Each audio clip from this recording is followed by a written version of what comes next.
नमस्कार दोस्तों, स्वागत है आपका आपके अपने यूट्यूब चैनल मन अप स्टोरीज में। दोस्तों, ये कहानी है कठिन सफ़र और इसके सीज़न दूसरा चल रहा है। एक सीज़न कंप्लीट हो चुका है जिसकी कंप्लीट वीडियो आपको नीचे प्लेलिस्ट का लिंक दिया हुआ है कठिन सफ़र के नाम से, उसी में ही वो कंप्लीट वीडियो मिल जाएगी। आप उस पूरी वीडियो को वॉच कर सकते हैं। और साथ ही साथ इस सीज़न 2 के भी 7 पार्ट अपलोड हो चुके हैं, ये 8वां पार्ट है। तो चलिए दोस्तों, इस 8वें पार्ट को शुरू करते हैं। तुमने उसे अपने और आशा के बारे में बताया नहीं क्या, जो वो इतना भड़क रहा था? शान ने जवाब दिया, नहीं बताया। मैं नहीं चाहता था कि मैं किसी से भी अपनी पर्सनल लाइफ डिस्कस करूं। हालांकि वो मेरा सबसे अच्छा दोस्त है और मैं 5 साल से उसके साथ ही रह रहा हूं, लेकिन फिर भी कुछ नहीं बताया मैंने उसे। पता नहीं क्यों, लेकिन जब भी मैं बताने वाला होता हूँ तो मेरा मन मुझे स्वयं ही रोक लेता है, ये सोच कर ही कि कहीं सामने वाला आशा के बारे में गलत ना सोचने लगे। मैं जानता हूँ गलती मेरी ही थी, लेकिन हमारा समाज हमेशा लड़कियों को ही गलत ठहराता है, इसलिए मैं चुप रह जाता हूँ। जैक एक बहुत ही समझदार और सुलझा हुआ लड़का है, लेकिन फिर भी जब आशा के बारे में कभी कभी गूगल पर पढ़ता हूँ तो लोगों की राय जानकर मुझे अफसोस होता है कि हर कोई मेरी गलती की सज़ा आशा को दे रहा है। पता नहीं जैक को ये सब कैसे पता चला और क्यों उसने मुझसे छुपाए रखा। उसने कभी मुझे पता नहीं चलने दिया कि उसे सब पता है, बल्कि वो तो खुद मुझे कभी कभी दबाव बनाता था मेरा पास्ट बताने के लिए। रितु ने श्यान की कलाई पर अपना हाथ रखकर कहा, तुम इतना ओवरथिंक मत करो। मेरी सहेली और तुम्हारा दोस्त दोनों ही गुस्से में उठकर यहाँ से चले गए हैं। जहाँ तक मैं आशा को जानती हूँ, वो ऑर्डर करके खुद खा लेगी, क्योंकि वो सेहत का खास ख्याल रखती है। और रही तुम्हारे दोस्त की बात, तो वो भी खा ही लेगा। जब वो दोनों खा लेंगे तो हम भी कुछ ऑर्डर करें? शान ने पलके झपका कर कहा, तुम बोलो क्या खाओगी, मैं पे कर दूंगा।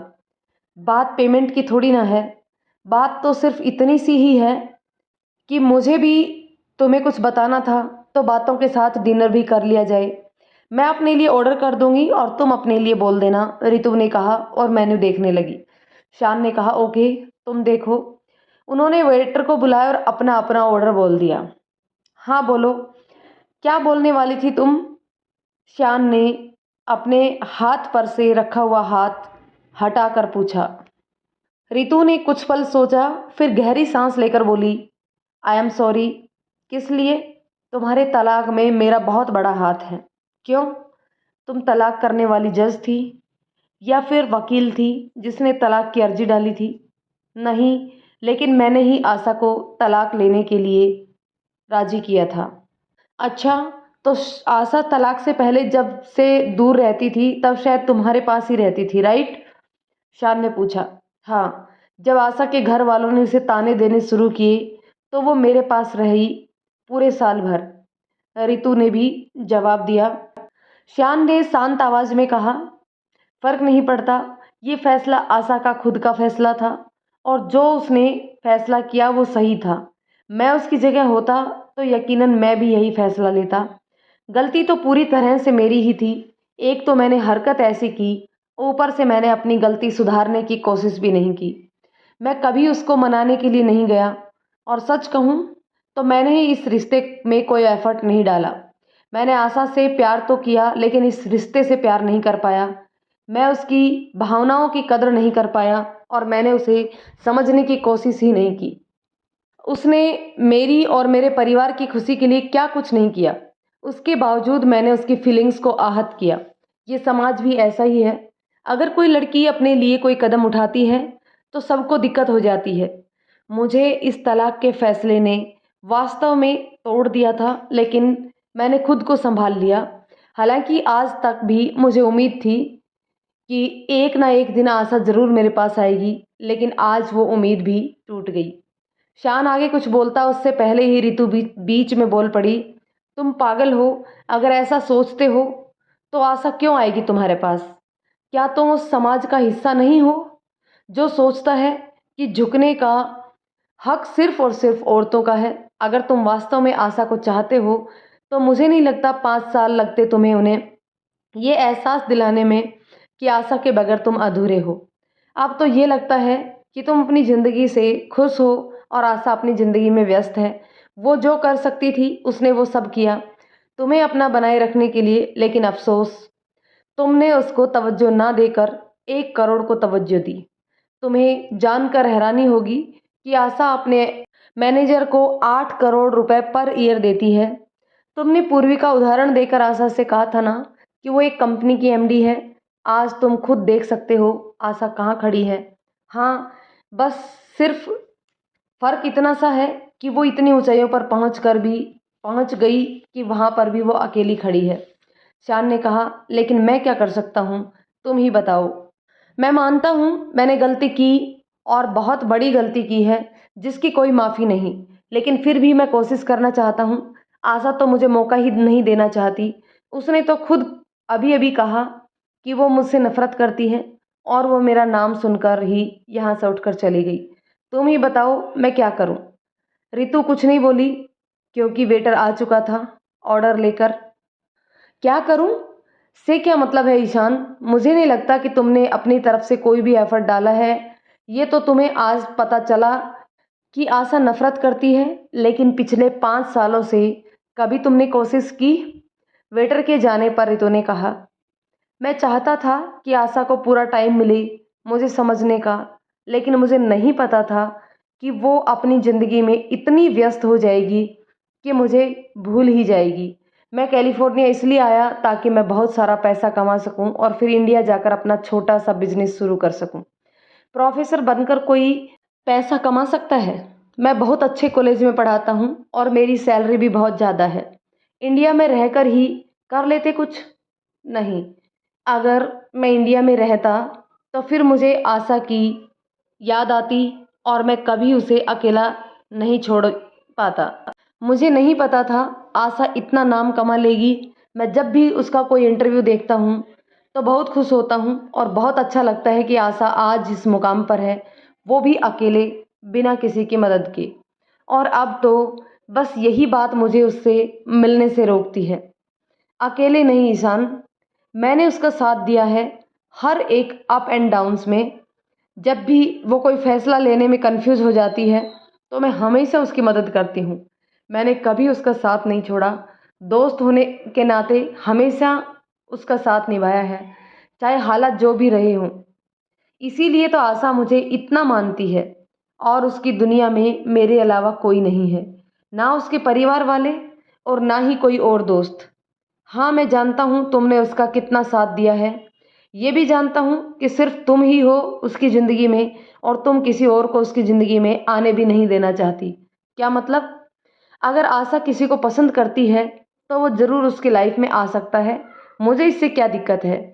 मैं तो यही सोच रही थी शायद तुम ही किसी दिन वापस जाओ उसकी ज़िंदगी में।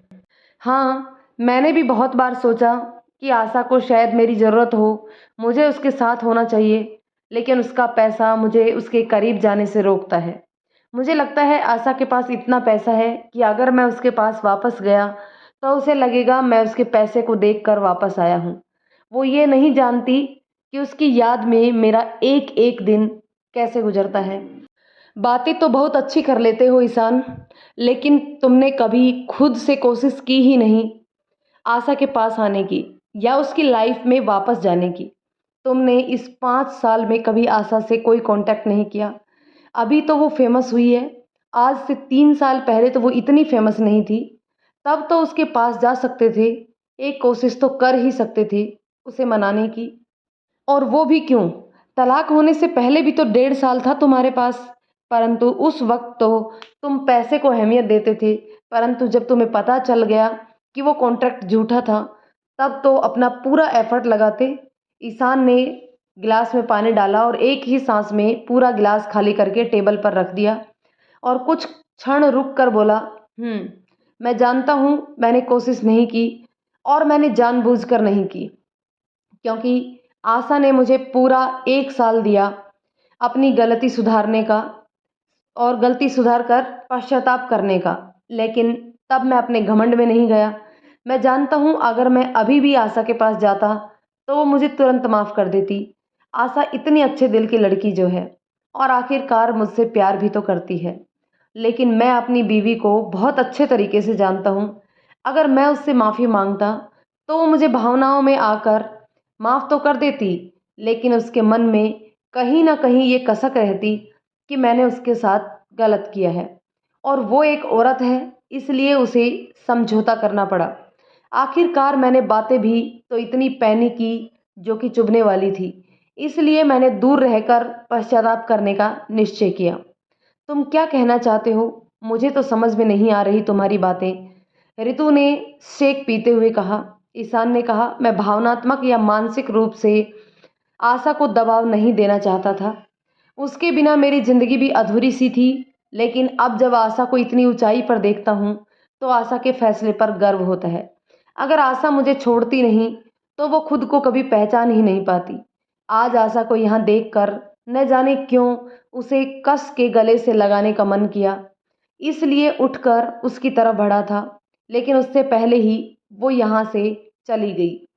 कहते हुए ईशान थोड़ा सा उदास हो गया। आशा तुमसे नाराज नहीं है ईशान, कहकर रितु ने ईशान के हाथ पर अपना हाथ रख दिया। ईशान ने आहिस्ता से उसके हाथ को अपने हाथ से हटाया और बोला, उसकी बातों से उसकी नाराजगी साफ जाहिर हो रही थी।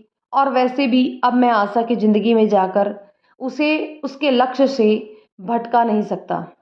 मैं तो हर रोज उसका कोई ना कोई इंटरव्यू देखता रहता हूँ और उसके बारे में एकदम अप टू डेट रहता हूँ, लेकिन आशा ने मेरे बारे में एक बार भी कभी जानने की कोशिश नहीं की। कितना प्यार करती थी वो मुझसे, और आज वो मुझसे उतनी ही नफरत कर रही है। खैर, उसने जो मुकाम हासिल किया है वो उसकी हकदार है, और अब मैं उसकी लाइफ में जाकर उसके हक को आधा बांटना नहीं चाहता। उसने मेरा साथ तब दिया जब मेरे पास कुछ नहीं था, और मैंने कुछ पैसों के लिए अपनी इतनी अच्छी बीवी से दगाबाजी की। मुझे तो जितनी सज़ा मिले उतनी कम है। आज आशा की आवाज़ सामने से सुन ली और उसका चेहरा भी देख लेता तो बहुत खुशी मिलती, पर कोई नहीं, उसकी आवाज़ सुनकर ही खुश हूँ। और अब मैं अपनी आगे की ज़िंदगी आराम से गुजार भी सकता हूँ। क्या? सच? क्या अपनी ज़िंदगी गुजार सकते हो आशा के बिना? हाँ, लग तो नहीं रहा तुम्हारी शक्ल देखकर। क्यों? शक्ल पर क्या लिखा है?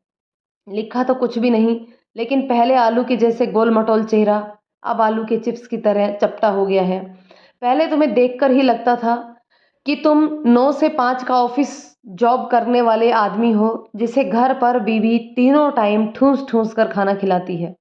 अब देखो कैसे हो गए हो, पहले के हिसाब से तो आधे भी नहीं बचे।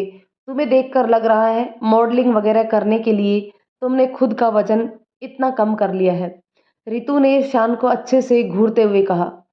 ईशान ने हंसकर जवाब दिया, हाँ, मैंने यहाँ जिम ज्वाइन कर ली है।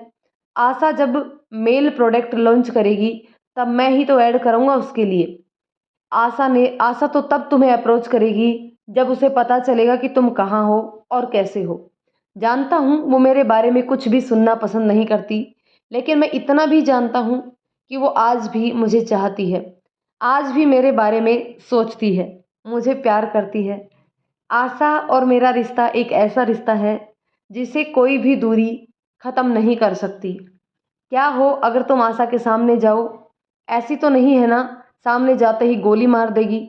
मैं बस इतना जानती हूँ, अगर तुम आशा से सच में प्यार करते हो तो उसके आसपास रहते, बाकी सब कहने की बात है। अगर हम किसी से सच में प्यार करते हैं तो उसे कभी नहीं छोड़ पाते। कामयाबी, पैसा, सब कुछ उस इंसान से छोटा लगता है। मैं आशा से प्यार करता ही नहीं, ईशान ने बिना रितु की तरफ देखे ही जवाब दिया। आशा? रितु ने जैसे ही आशा का नाम लिया तो ईशान ने तुरंत पीछे मुड़कर देखा। ईशान को वहाँ कोई नहीं दिखा, तो उसने रितु से पूछा, कहाँ है आशा? होटल में होगी आई थिंक, रितु ने अपने फ़ोन की स्क्रीन पर देखते हुए कहा। तो तुम अभी क्यों चिल्लाई उसका नाम? मुझे तो लगा वो मेरे पीछे ही है, ईशान ने कहा। रितु ने आंखों से अपने फ़ोन की तरफ इशारा करके कहा, आशा का कॉल है। ओह अच्छा, मैं तो डर ही गया था यार, शान ने सांस लेते हुए कहा। रितु ने चुप रहने का इशारा किया और फ़ोन उठाकर बोली, ऐसे कौन करता है यार, मैं यार रेस्टोरेंट में अकेली बैठी हूँ, होटल आने के भी पैसे नहीं हैं। इसीलिए कॉल किया है, ड्राइवर भेज दिया है, आ जाना। आशा ने बिना किसी भाव से कहा। ड्राइवर भेज दिया है का क्या मतलब है? सॉरी नहीं बोलोगी क्या? रितु ने नाराजगी से कहा। जरूरी नहीं, आशा ने कहा और फोन रख दिया। अरे कैसी लड़की है, इतना भी एटीट्यूड ठीक नहीं है यार, रितु ने फोन की तरफ देखकर गुस्से में कहा। शान ने मुस्कुराते हुए कहा, उस पर वो एटीट्यूड सूट करता है और ये नेचुरल है। इतनी तरफदारी की जरूरत नहीं है। क्यों ना करूं तरफदारी, बीबी है वो मेरी, मुझे उसकी सफलता से नहीं उससे प्यार है। मैं उसे तब से जानता हूं जब उसने ऐसी सफलता के ख्वाब भी नहीं देखे थे कभी। अगर इतना ही जानते हो और समझते हो तो छोड़ क्यों दिया उसे? और फिर छोड़ने के बाद अब तक उसे स्टॉक क्यों कर रहे हो सोशल मीडिया पर? मुझे उसे स्टॉक करने की ज़रूरत नहीं। वो मेरे बिना हमेशा अधूरी है और मैं उसके बिना अधूरा हूँ। वो मेरी जीवन संगिनी है और मैं उसका जीवन साथी। मेरा और उसका साथ इसी जन्म का नहीं बल्कि 7 जन्मों का है। अगर मैं आगे चलूँगा तो वो मेरे पीछा करके मेरे साथ आ जाएगी, और अगर वो आगे चल रही है तो यकीनन मैं भी उसका पीछा करके उसके बराबर में चलना चाहता हूँ। छुप छुप कर नहीं, लेकिन आगे चलते व्यक्ति को पीछे चलता व्यक्ति दिखाई ही नहीं देता। तो आवाज़ क्यों नहीं देते उसे, ताकि वो तुम्हें देख सके? अगर मैंने उसे आवाज़ दी तो वो ज़रूर पीछे मुड़कर देखेगी। मैं कभी नहीं चाहता कि आशा पीछे मुड़कर देखे, क्योंकि अक्सर ही पीछे मुड़कर देखने वाले लोग लड़खड़ा जाते हैं। लड़खड़ा जाए तो तुम हो ना संभालने के लिए। मैं चाहता हूँ कुछ और कदम वो अकेले चले, ताकि उसे खुद पर पूरी तरह से यकीन हो जाए कि अब अगर पूरी दुनिया भी उसे अकेला छोड़ दे तो भी वो अकेले चल सकती है। वो अकेले चलना सीख चुकी है। ऐसा तुम्हें लगता है। मैं तुमसे बेहतर जानता हूँ अपनी बीवी को। भले ही तुम उसके साथ 10 सालों से उसके दोस्त हो, और मेरा और आशा का साथ भले ही थोड़ी दूर का ही था, लेकिन फिर भी मैं तुमसे ज़्यादा अच्छे से जानता हूँ उसके बारे में। इसलिए मैं उसका जीवन साथी हूँ, तुम नहीं। जीवन साथी थे, अब नहीं हो। रितु को हल्का सा गुस्सा आ गया अपने बारे में बुरा सुनकर। हम दोनों की जिंदगी और रिश्तों के पैमाने तय करने वाली तुम कौन होती हो? आशा ने खुद कहा कि वो तुमसे प्यार नहीं करती, सिर्फ नफरत करती है। उसने कभी ये कहा है कि वो तलाकशुदा है? कभी भी अपने किसी भी इंटरव्यू में? वो तो तुम जैसे चंद लोगों ने उसकी पर्सनल लाइफ का मीडिया में मजाक बना दिया है। तुम उसके काबिल नहीं थे, इसलिए उसने तुम्हें तलाक दिया। तो उसका गुस्सा तुम मुझ पर क्यों उतार रहे हो? मुझे उस वक्त जो सही लगा मैंने उसे समझाया। अगर तुम्हें लगता है कि मैंने उसके तलाक वाले फैसले में उसका साथ देकर गलत किया है तो ये तुम्हारी प्रॉब्लम है मिस्टर ईशान। ईशान कुछ नहीं बोला और हंस पड़ा। इसमें हंसने वाली क्या बात थी ईशान? तुम्हें लगता है कि मैंने कोई जोक मारा है? रितु ने चिढ़कर कहा। हाँ, तुमने एक बहुत बड़ा जोक मारा है, इसलिए मुझे हंसी आ गई। I am sorry Ritu ji, Shaan ने हल्के से हंसते हुए कहा। Ishaan please stop it, it is not so funny, Ritu ने गुस्से में चिढ़कर कहा।